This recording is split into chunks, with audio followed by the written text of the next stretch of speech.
বিগুলো তো নিয়ে গেল, কখন ডাকবে সেটাই তো বুঝতে পারছি না। দেখা যাক, আমার জবটা না খুব প্রয়োজন রে। আর তার থেকে আমার বেশি টেনশন হচ্ছে যে কি হবে না হবে, অ্যাকচুয়ালি ভেতরে গিয়ে কি জিজ্ঞেস করবে আর আমি কি বলবো। বাই এনি চান্স আমাকে জবটা পেতেই হবে, নাহলে আমার প্রচুর প্রবলেম হয়ে যাবে রে। আমার ক্ষেত্রেও তাই, দেখা যাক। নেক্সট কারা আছেন?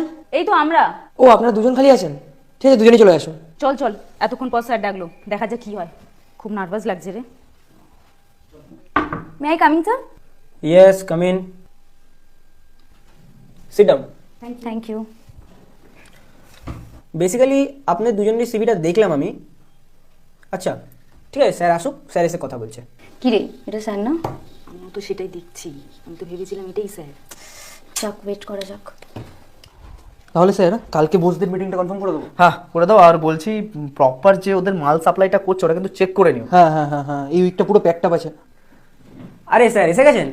কখন এলেন? কখন মানে দেখতে পাচ্ছ দাঁড়িয়ে আছে। আচ্ছা আচ্ছা, আসুন আসুন। চলো, তুমি কিন্তু এটা ফাইনাল আমি করে দিও, ফাইনাল ঠিক আছে? করে দিচ্ছি এখনই। হ্যাঁ হ্যাঁ।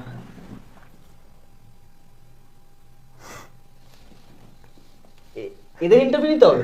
হ্যাঁ স্যার, ওরাই তো ওই অ্যাপ্লাই করেছে ফর্ম। চলো, আপনারা হাসছেন কেন স্যার? তো এনাদের ইন্টারভিউ নেওয়ার কোনো প্রয়োজন নেই, এনাদের সিলেক্ট করে নাও। কেন স্যার, আপনি কি চেনেন নাকি কোনো সেফারিশ আছে? চিনিও আর শেফারিশও আছে। আচ্ছা, সিভিটাতে দিয়ে দিয়েছো না? হ্যাঁ, এই তো স্যার, এই ওদের স্যালারি ফিক্স করে দিও আর কালকে থেকে বলে জয়েন করতে। এক্সপিরিয়েন্স থাক না থাক বলেছিল তো, বোধহয় কোথাও একটা জব করে, আই থিঙ্ক আইটিতে জব করে। ঠিক আছে, তোমরা কালকে থেকে এসো আর বাকিটা ওদের বুঝিয়ে দিও। আমি আর গৌরব চললাম, ঠিক আছে? না না স্যার, দাঁড়ান না একটু, আপনার কথা শেষ হয়ে যেতে পারে, আমার তো কিছু বলা বাকি আছে। এইবার আমি অ্যাকচুয়ালি বুঝলাম যে তখন কেন আপনি চুপ করে যেতে বলেছিলেন। ওই যে স্যার বলেছিলেন না, কর্মা উপরওয়ালা সব দেখ রা হ্যায়। আপনারা যাকে অপমান করলেন তার আন্ডারে এসে আপনাদের ইন্টারভিউ দিতে হচ্ছে। কি সুন্দর না, পৃথিবীটা পুরো গোল। আর শোনাই, তুমি জিজ্ঞেস করলে না স্যারকে চেনে নাকি? আরে এরা তো স্যারের পুরনো বন্ধু, চা কফি কিছু দিয়েছো নাকি? এটা খালি মুখে বসে রয়েছে। আচ্ছা শোনাই, ইয়ার্কি থেকে হেঁটে এনাদের কিন্তু স্পেশাল ট্রিটমেন্ট চাই।